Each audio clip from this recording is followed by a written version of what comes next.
Proklamasi. Kami bangsa Indonesia dengan ini menyatakan kemerdekaan Indonesia.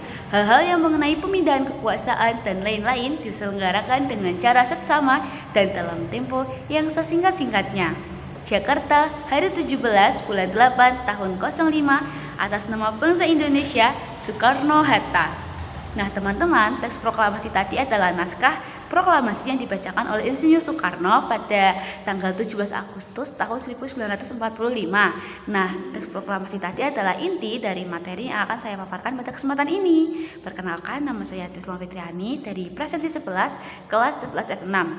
Nah, peristiwa sekitar proklamasi kemerdekaan Indonesia diawali dari kekalahan Jepang dalam Perang Asia Timur Raya yang berawal dari pengeboman kota Hiroshima dan juga kota Nagasaki pada tanggal 6 dan juga 9 Agustus tahun 1945. Pengeboman ini membuat Jepang tidak punya pilihan lain selain menyerah terhadap sekutu. Nah, sebelumnya sekutu kan telah menghancurkan sebagian armada dagang Jepang dengan operasi kapal selam dan pengeluaran ranjau di lepas pantai Jepang. Nah, hancurnya armada dagang tersebut menghambat pasokan bahan mentah dan minyak seperti minyak bumi dari negara-negara yang diduduki Jepang termasuk Indonesia. Nah, Jepang kan sangat bergantung pada negara-negara yang didudukinya di Asia untuk memenuhi kebutuhan industri, perang, dan perekonomian negaranya. Nah, dalam kondisi terdesak ini, Jepang kembali berjanji bahwa mereka akan memberikan kemerdekaan kepada bangsa Indonesia, yaitu pada tanggal 7 September 1944 di dalam sidang istimewa Parlemen Jepang. Nah, Perdana Menteri Kuniaki Koiso di daerah India Timur mengatakan bahwa Indonesia akan diperkenankan merdeka. Nah, untuk membuktikannya, maka Jepang membentuk BPUPKI pada 1 Maret. Nah, selanjutnya ada perbedaan pendapat golongan muda dan golongan tua dan peristiwa Rengas Dengklok. Karena berita pengeboman itu sudah sampai di telinga para pemuda, aktivis pergerakan seperti Soekarno, Hatta, dan Haji Widodiningrat terbang ke Dalat, Vietnam menuju markas besar Angkatan Bersenjata Jepang atas permintaan Marsikal Terauchi. Nah, pada tanggal 10 Agustus, Sultan Syahrir mendengar tentang kemungkinan Jepang akan menyerah kepada sekutu. Nah, kunjungan aktivis kemerdekaan ke Dalat tersebut menghasilkan bahwa kemerdekaan ada di tangan Indonesia, tetapi penyelenggaraannya diserahkan kepada PPKI, yaitu organisasi bentukan Jepang. Nah, kekhawatiran bangsa Indonesia tentang sekutu kemudian membuat golongan muda menginginkan proklamasi ini dilakukan sesegera mungkin, karena jika menunggu konfirmasi dari Jepang maka akan susah sangat lama sehingga terjadi kebingungan mereka ini harus bersifat kooperatif atau non kooperatif kepada Jepang. Nah, pada tanggal 12 Agustus kembalinya ketika tokoh dari Dalat Vietnam, Jepang menginginkan kemerdekaan Indonesia pada tanggal 24 Agustus 1945. Soekarno dan Hatta merencanakan sidang PPKI pada tanggal 16 Agustus 1945. Nah, tanggal 15 Agustusnya golongan muda seperti Sultan Syahrir, Wikana, Darwis, dan Hairul Soleh menerima kabar itu. Mereka sangat kecewa. Mereka menganggap Soekarno-Hatta terlalu tunduk pada campur tangan Jepang. Nah, tanggal 15 Agustus sore hari, Soekarno-Hatta dan Ahmad Subarjo mendatangi kantor Majen Yamamoto, kepala pemerintahan militer Jepang di Indonesia. Karena tempat itu kosong, ketiganya mendatangi rumah Kepala Angkatan Laut di Jakarta, yaitu rumah Laksamana Maeda.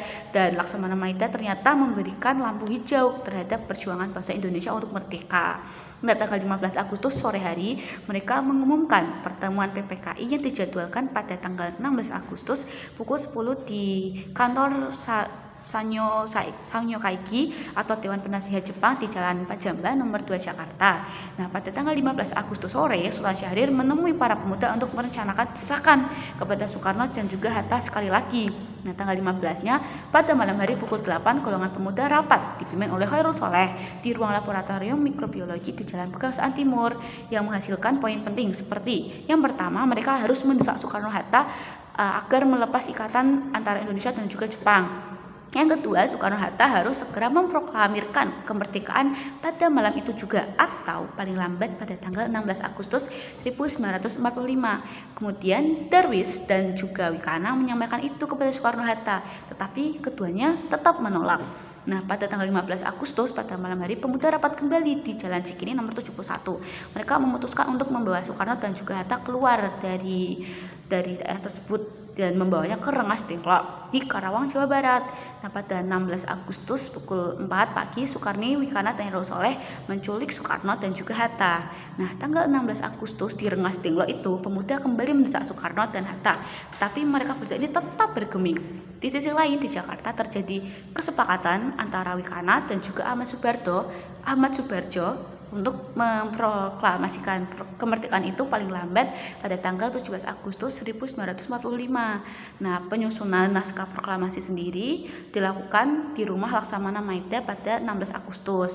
Mereka membuat naskah bersama Subarjo, Soekarni, Baharudin, Muhammadiyah, Sudiro, Sayuti Melik, dan naskah diketik oleh Sayuti Melik. Nah, proklamasi ditandatangani oleh Soekarno dan juga Hatta dengan mengatasnamakan atas nama bangsa Indonesia. Nah, awalnya itu disepakati bahwa proklamasi akan dilaksanakan di lapangan IKT Jakarta. Namun Soekarno khawatir di tempat tersebut akan memicu bentrokan dengan tentara Jepang.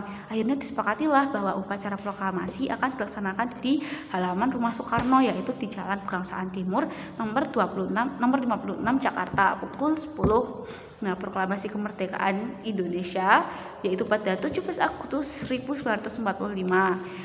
Saat itu rumah Soekarno dipenuhi oleh sejumlah pemuda yang menunggu pembacaan teks proklamasi kemerdekaan. Para pemimpin bangsa baik dari golongan tua maupun dari golongan muda berdatangan ke lokasi tersebut. Nah, yang bertanggung jawab dalam keamanan lokasi diserahkan kepada Latif Hinderdiningrat. Nah, tiang bendera karena mereka ini mereka tak terburu-buru kan dikejar waktu, maka tiang bendera ini hanya disiapkan dari bambu oleh Sudarjo Suhud dan dikibarkanlah bendera merah putih yang dijahit oleh Fatmawati. Pada pukul 10 pembacaan naskah proklamasi dimulai. Nah, setelah pembacaan selesai, Sudarjo Suhud dan juga Latif Hinderdiningrat didaulat untuk mengibarkan bendera merah putih. Pada saat bendera dikibarkan, maka semua yang hadir secara spontan menyanyikan lagu kebangsaan Indonesia Raya. Acara kemudian dilanjutkan dengan sambutan Wali Kota Jakarta dan pimpinan barisan pelopor yaitu Dr. Muwardi. Peristiwa proklamasi ini ya teman-teman memiliki makna yang sangat penting bagi bangsa Indonesia. Yang pertama, merupakan titik puncak perjuangan bangsa Indonesia meraih kemerdekaan. Yang kedua, Indonesia terlepas dari belenggu penjajah. Juga yang ketiga, negara Republik Indonesia telah lahir.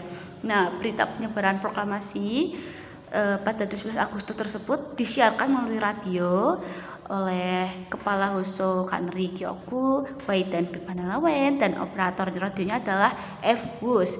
Nah, siaran ini dilakukan oleh Yusuf Ronodipuro, Bahtiar Lubis, Suprapto. Nah, berita proklamasi ini disiarkan 3 kali berturut-turut. Nah, Jepang ini ternyata tidak menyukai aksi para pemuda Indonesia dan mereka meminta kepada Tumei agar meralat berita penyebaran proklamasi dengan menyatakan bahwa proklamasi tersebut sebagai sebuah kekeliruan. Namun, perubahan permintaan Jepang diabaikan. Akibatnya, kantor berita Tumei disegel pada 20 Agustus 1945 dan para pegawainya dilarang masuk. Nah, Yusuf Ronodipuro yang merupakan seorang pembaca berita di radio Tumei berhasil membuat pemancar baru dengan bantuan teknisi radio seperti Sukarma, Subanto, Susilo Harjo, Suyendar. Nah, mereka ini mendirikan pemancar baru di Menteng 31 dengan kota panggilan DJK1.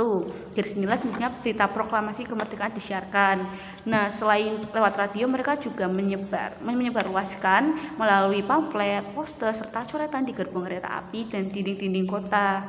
Nah, selain melalui media massa, berita proklamasi juga disebarkan secara langsung oleh para utusan daerah yang menghadiri sidang PPKI melalui berbagai cara, dan berita tentang proklamasi kemerdekaan Indonesia dapat tersebar luas ke wilayah Indonesia dan luar negeri. Nah, sekian sedikit materi proklamasi yang dapat saya paparkan pada kesempatan ini. Apabila banyak salah kata atau pengucapan, saya mohon maaf yang sebesar-besarnya. Terima kasih. Wassalamualaikum warahmatullahi wabarakatuh. Saya Cisma Fitriani, pamit undur diri.